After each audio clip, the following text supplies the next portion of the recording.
هنقوم بفتح علبة مايك بويا M1. هو أرخص وأفضل مايك لكل مبتدئ في اليوتيوب أو صناعة المحتوى بشكل عام.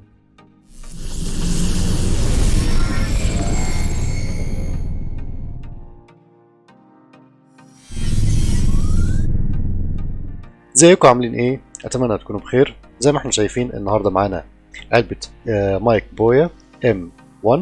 عايزين نعمل له انبوكسنج، بس قبل ما نفتح العلبة نشوف كده الاجناب بتاعته. ده الجنب بالشكل ده، وده بالشكل ده، وهنا بالشكل ده كده. تمام جدا. طيب احب انوه اللي حابب ان هو يشتريه، قبل ما يشتريه لازم يخربش المكان اللي هنا ده، يعمل سكان للمنطقة دي. تمام. ولما يعمل سكان لو ظهر له في البحث نفس الرقم السيريال نمبر اللي هو هنا ده، اتمنى انه يكون واضح. لو ظهر في الموقع نفس الرقم ده هتدوس سبميت. بعد ما تدوس سبميت لو جاب لك نفس الصورة المربعة اللي هي دي، الاربع ارقام دول، تمام، بنفس الخطوط وبنفس الالوان اللي في الخطوط، وقال لك انه المنتج ده اصلي تمام من بويا، اشتريه، غير كده ما تشتروش. طيب عموما نخش في فتح العلبة على طول. تمام زي ما شايفين كده. تمام. انا لسه اول مرة هفتح العلبة معاكم دلوقتي. تمام. يبقى شكل المنتج بهذا الشكل. تمام. طيب كده العلبة ما فيهاش اي حاجة، نحط دي على جنب ونمسك المكونات دي كده زي ما احنا شايفين. حلو.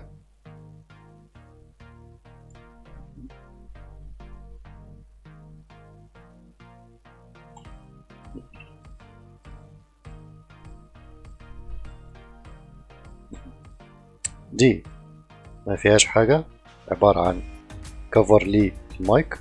تمام زي ما احنا شايفين كده. حلو. ودي طبعا مش عارف اللي هي بتاعت الصراصير دي، ما علينا. وده زي كتاب تسجيل صغير كده. تمام. ما فيهوش اي حاجة غير مألوفة. حلو. وده الكتيب التعليمات اللي برضو محدش بيقراه. تمام عادي جدا. حلو. ودي متعلقات المايك. المايك بيجي معاه الاسفنجة دي اللي هي بتشيل الهواء والحاجات دي. تمام. وده محول للمايك الأكبر من ال 3.5. وده كيس فاضي مش عارف ليه حاطينه. وده المشبك اللي احنا بنستخدمه لما بنركب المايك على الهدوم، يكون بالشكل ده. طيب وده المايك. الله. وده المايك هو تقريبا فيه 6 متر، حرفيا 6 متر. تمام. وادي الشكل كده، وادي المايك بتاعنا. حلو.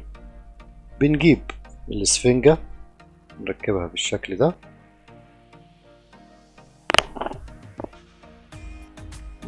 كده هو تقريبا بقى جاهز. وبنجيب دي.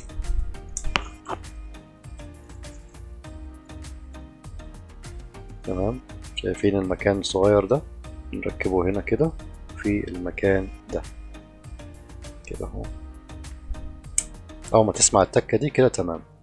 حلو اوي. عندك هنا شوية طول في السلك، وعندك هنا المتحكم. تمام. تقدر تعلقه برضو من هنا، تعلقه في الهدوم او اي حاجة. وعندنا ده. تمام. حلو. نفتح ده كده كده اهو. وده عندك كل ده سلك، كل ده سلك. بص كل ده سلك. وبس كده. ده كان انبوكسنج بسيط للمايك. هجربه لمدة كويسة وهرجع اقول لكم ايه انطباع عنه. وبكده نكون وصلنا لاخر الحلقة. انتظرونا في ريفيو للمايك. نلتقي في فيديو جديد. سلام. Everybody knows that I'm breaking down. Everybody knows I ain't faking now. Everybody knows my heart's vacant now. Yeah, she hates me now, I made mistakes but now I don't ever wanna be alone. I don't really ever feel at home. On my own, in the zone, that's the only way I know. Feeling low, about to blow back up. Here I won't ever let the doubt creep in.